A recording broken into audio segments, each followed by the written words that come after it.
ध्यान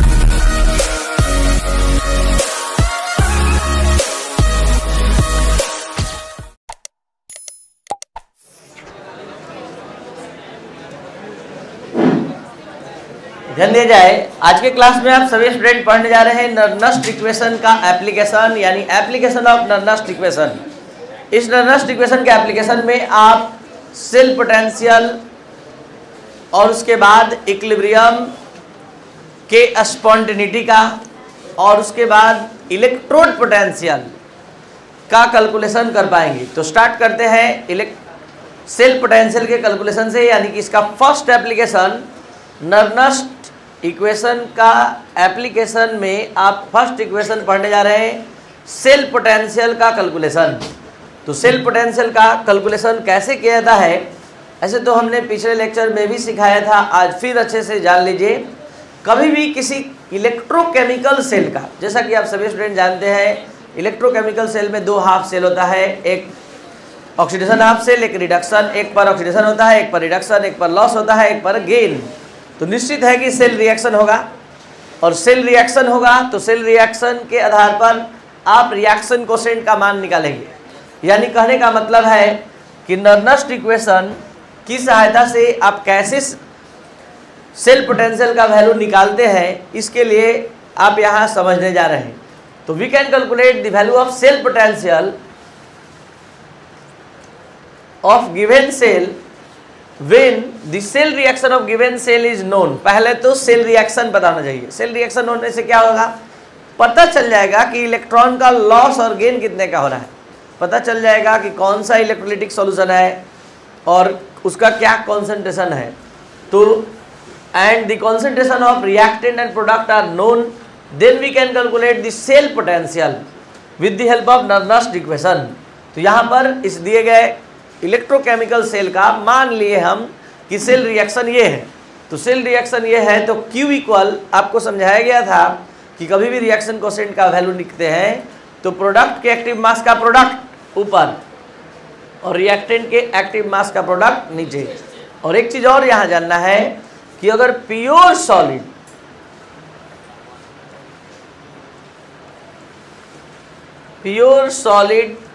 substance, pure liquid substance, जहां भी जिसके बगल में L और S लिखा रहेगा, एक्वस नहीं, प्योर लिक्विड, तो उसका वैल्यू क्या हो जाएगा, पूरा 1 हो जाएगा। जहां एक्वस लिखा रहेगा मतलब वाटर के साथ ऐड रहेगा वो सॉल्यूशन, तो वहां 1 नहीं होगा। और एक चीज और जान लीजिए, कभी भी किसी गैस के कॉन्सेंट्रेशन का बात किया जाए तो वहाँ पार्शियल प्रेशर ऑफ गैस का इस्तेमाल आप कर सकते हैं। ये तीनों आपको जानना चाहिए, ये 11th क्लास में बताया गया था, आज फिर से बता दिए क्योंकि इस कैलकुलेशन में यूज होने जा रहा है। देखिए Q का वैल्यू हमने लिखा यहाँ Zn++, active mass of Zn++, active mass of Cu solid, active mass of Zn solid, active mass of Cu++। तो यहाँ पर इस दो टर्म का वैल्यू 1 हो गया है, एक इसका एक इसका। क्यों 1 हुआ, क्योंकि ये सॉलिड, प्योर सॉलिड स्टेट में। अब यहाँ पर इतना हमको सिर्फ इस दोनों का कॉन्सेंट्रेशन चाहिए और हम Q निकाल देंगे। Q क्या है, रिएक्शन कोसेंट। और यहाँ इस रिएक्शन को देखने से पता चलता है कि इसने 2 इलेक्ट्रॉन का लॉस किया, इसने 2 इलेक्ट्रॉन का गेन किया, यानी लॉस और गेन पता चल गया। अब आपको Q का वैल्यू लेना है, N का वैल्यू लेना है, रिएक्शन में पुटअप करना है। और E0 सेल आप अच्छे से जानते हैं, SRP कैथोड के SRP में से एनोड का SRP घटा देंगे, E0 सेल निकल जाएगा। इस तरह से नर्नस्ट इक्वेशन के माध्यम से आप सेल पोटेंशियल का कैलकुलेशन करते हैं। अगर दिए गए रिएक्शन, सेल रिएक्शन या पूरा एक्सपेरिमेंटल रिपोर्ट 298 केल्विन पर दिया जाए तो वहाँ आप इस फॉर्मूले का यूज करके भी आसानी से सेल पोटेंशियल निकाल सकते हैं। इससे टाइम का बचत होगा। यहाँ पर 0.059/n, n number of loss और gain electron, Q reaction quotient है जिसका मान आप निकालना सीख चुके हैं, और E0 cell, E0 cathode minus E0 anode. पूरे इस कॉन्सेप्ट को रिफ्रेश या अच्छे से आप तभी समझ पाएंगे जब इस पर आधारित प्रॉब्लम बनाया जाए।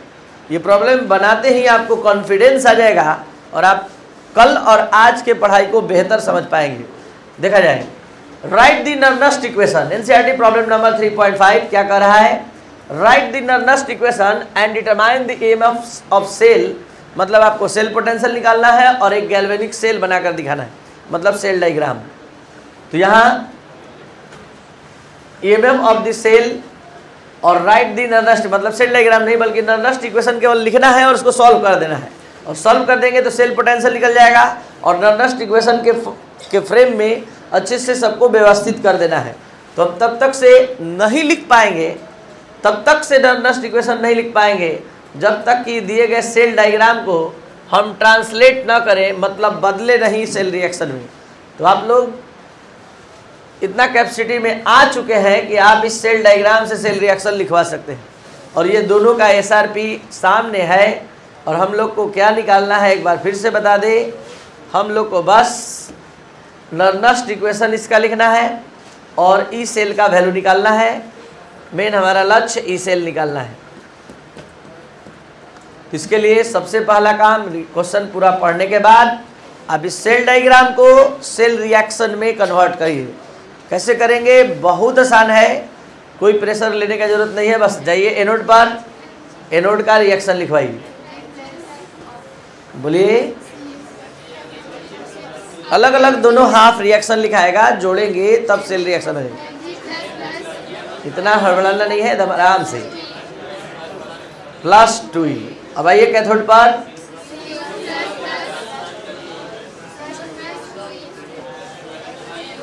एरो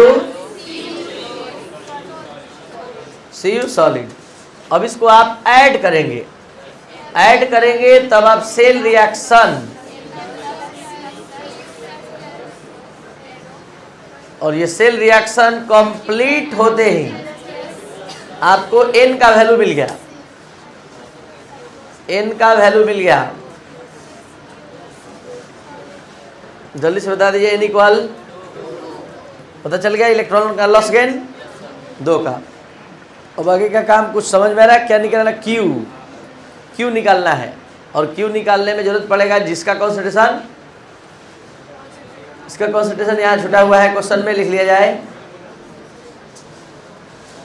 आगे इसी में दिया होगा, देखिए इसमें शायद नहीं, क्वेश्चन है किसी के पास, 0.01 इसका कॉन्सेंट्रेशन छुटा हुआ है, सभी लोग नोट कर लेंगे। 0.01 क्वेश्चन में ही ये दिया है और 0.001 है ये।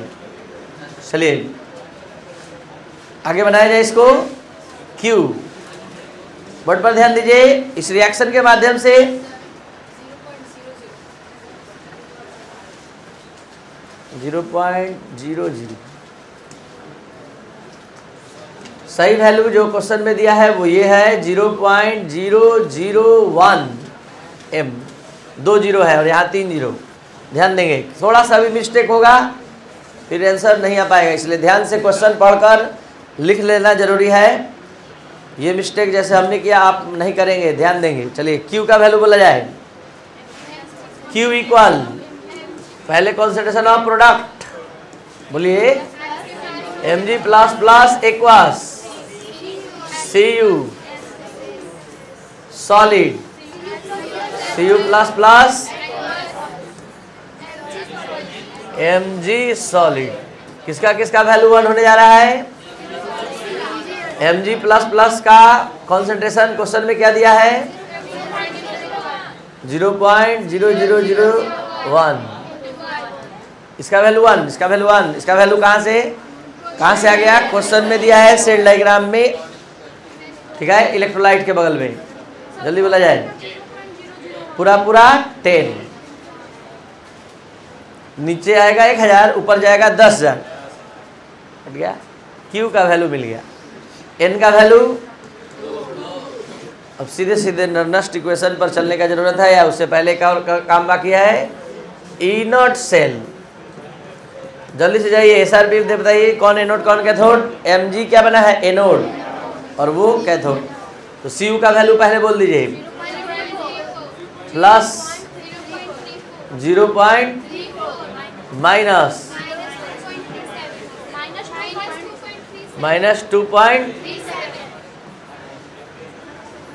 ये किसका SRP है? CU का, और ये उसका, तो माइनस माइनस हो गया प्लस 2 पॉइंट कितना 71 वोल्ट। कोई दिक्कत? चलिए डायरेक्ट अब जल्दी से बताया जाए। नर्नस्ट इक्वेशन बोलिए। क्वेश्चन में कहीं लिखा है 298 केल्विन? क्वेश्चन में कहीं लिखा हुआ है? तो लिखा हुआ है तो उसका फायदा उठाएंगे हम लोग। डायरेक्ट शॉर्टकट फार्मूला लेंगे। ई नॉट सेल का वैल्यू, चलिए अभी नहीं लिखते, माइनस 0.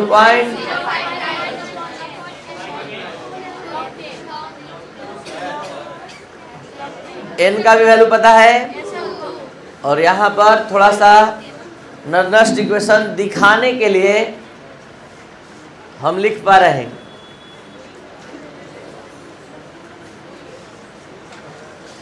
और इसका वैल्यू हम लोग को पहले से पता है। कितना पता है? तो ये आपका नर्नस्ट इक्वेशन हो गया इस रिएक्शन के लिए, इस सेल रिएक्शन के लिए दिए गए सेल डायग्राम के आधार पर। अब जल्दी से इसका वैल्यू रखवा दीजिए। स्टार्ट, बोलिए। E cell equal 2 point minus 0.059 by log 10। log 10 का वैल्यू 0.059 बाई 2। अब इसको आप सॉल्व कर लेंगे, या जल्दी बता दीजिए। 0.68 0.68 0.20295 हो गया। और फाइनल आंसर 2.68 वोल्ट। एक बार फिर से शुरू से अंत तक पूरे कॉन्सेप्ट को रिफ्रेश करने के लिए और आगे के शेष जितने भी प्रॉब्लम है, रेस्ट प्रॉब्लम, वो आप सभी स्टूडेंट बनाएंगे। ये प्रॉब्लम नंबर ए था और बी आपको होमवर्क के रूप में मिलने जा रहा है। ध्यान से समझेंगे कैसे स्टार्टिंग होगा, कैसे कैसे बनाएंगे। सेल डायग्राम से पहला लक्ष्य एम होगा आपका कि आप सेल रिएक्शन लिखेंगे। सेल रिएक्शन लिखते ही पता चल जाएगा एन का वैल्यू, और इस सेल रिएक्शन आते ही आप क्यू का वैल्यू लिखने के लायक हो जाएंगे। क्यू के वैल्यू में ही जो वैल्यू हमको पता है सारा रख कर यही सॉल्व कर देंगे। क्यू मिल गया, एन मिल गया, ई नॉट सेल आप सॉल्व कर लेंगे, उठाएंगे सीधे नर्नस्ट इक्वेशन पर वैल्यू रख देंगे। इतना काम करना है हर क्वेश्चन में जो दिया है आपके एनसीईआरटी में, और ये क्वेश्चन आ चुका है, इसलिए आपको ध्यान से समझना ही होगा। और इस तरह से